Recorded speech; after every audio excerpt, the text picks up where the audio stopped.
La bicameralidad no es que sea solo la bicameralidad, comprende varios temas que están conexos.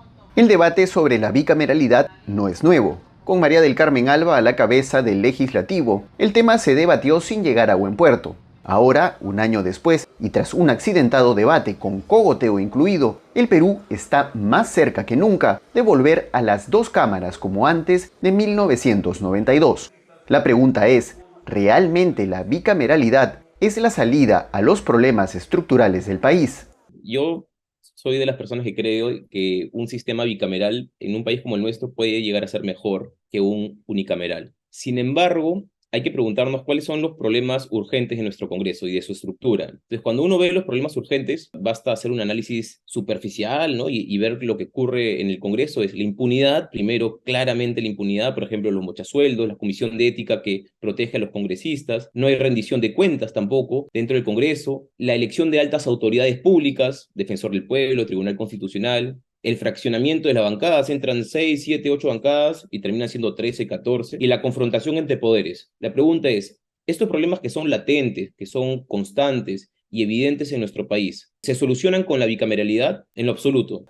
El problema no es el fondo, sino la forma como este debate, al que ya los peruanos le dijeron que no en un referéndum en el 2018, vuelve a saltar a la palestra. Para el constitucionalista Diego Pomareda, la falta de debate y difusión de temas medulares para contar con un mejor legislativo es clave. Y es que los actuales parlamentarios parecen más interesados en imponer temas acorde a sus intereses que a los del país. Si los partidos políticos están contaminados, sus resultados, sus congresistas, el producto de la elección de estos partidos van a ser personas contaminadas. Y eso va a ser así la estructura de este árbol, sea de una rama o sean de dos ramas. O sea, va a ser exactamente lo mismo en términos de calidad de representantes. Y además los requisitos no varían mucho. Entonces, este preámbulo me hace pensar de que esta es una reforma, digamos, importante en términos de representación, pero de cantidad, no de calidad, y de revisión de normas. Pero los temas urgentes, los temas que vemos latentes en el Congreso, no se solucionarían en lo absoluto. Si bien el dictamen de la bicameralidad incluye 50 cambios constitucionales, el problema se centra fundamentalmente en 3 puntos. El primero, la eliminación de la obligatoriedad del gabinete de presentarse ante el Congreso y pedir el voto de confianza. El premier que asume ya no tendría que ir dentro de sus primeros 30 días al Congreso a dar cuenta de sus políticas de gobierno y el Congreso a la vez votar, ¿no? Y autorizarlo. Esto para minorar la cantidad de veces que un Congreso puede tener cuestiones de confianza denegadas, porque esto podría eventualmente generar una disolución. Entonces, ¿qué tiene que ver? La pregunta es, ¿qué tiene que ver el número de cuestiones de confianza y las formas, que es un tema de equilibrio entre poderes, con la estructura del Parlamento? No tiene que ver nada. ¿Por qué le incluyen? Bueno, quieren entrar como una ley ómnibus, ¿no? O sea, con la excusa de la bicameralidad, eliminar la cuestión de confianza. El segundo punto que se estaría incluyendo de contrabando junto con la bicameralidad es la posibilidad de que el Congreso obtenga la potestad de otorgar indultos y conmutaciones de pena, algo que hasta el momento es únicamente facultad del presidente de la República. Que el Poder Ejecutivo tiene algo que se llama la Comisión de Gracias Presidenciales, que depende del Ministerio de Justicia, y que hay un grupo de personas que tienen especialidad en el sistema penitenciario, en el sistema de salud, y que a partir de eso pueden dar un dictamen especializado para justamente resolver estas gracias, ¿no? Y veamos el caso, por ejemplo, de Fujimori, porque el Poder Judicial resuelve nulo este indulto dado por PPK como consecuencia de la falta de motivación, la falta de, o por los conflictos de intereses que se encontraron en esa comisión de gracias, y porque no se respondía a un criterio técnico especializado o por razones humanitarias, sino por un criterio estrictamente político.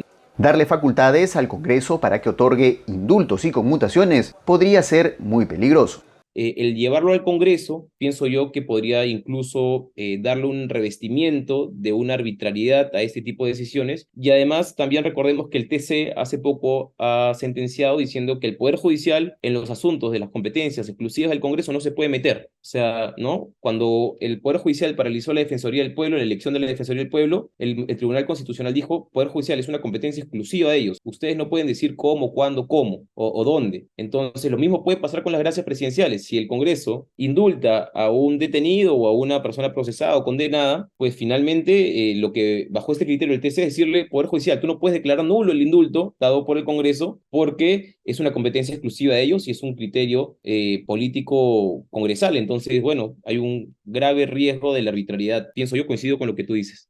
Finalmente, para Diego Pomareda, la bicameralidad que se busca aprobar en el Congreso tiene por finalidad buscar la reelección de los actuales legisladores, actualmente prohibida en nuestra Constitución. Creo que el Congreso tiene la motivación, creo yo, poco loable o sumamente interesada de querer aprobar esta reforma para reelegirse, ¿no? Los que están actualmente y poder postular el Senado. Yo siento que esa es la principal motivación, porque si realmente quisieran solucionar un problema de fondo, de los que ya te comentaba, se plantearían soluciones para esos problemas, pero la bicameralidad no va a solucionar ninguno de los problemas que te he mencionado, que son los urgentes. Podría ser un tema de representatividad, 50 congresistas más, pueden ser 50 congresistas más de lo mismo también, porque el criterio que cambia solamente es la edad, 45 años.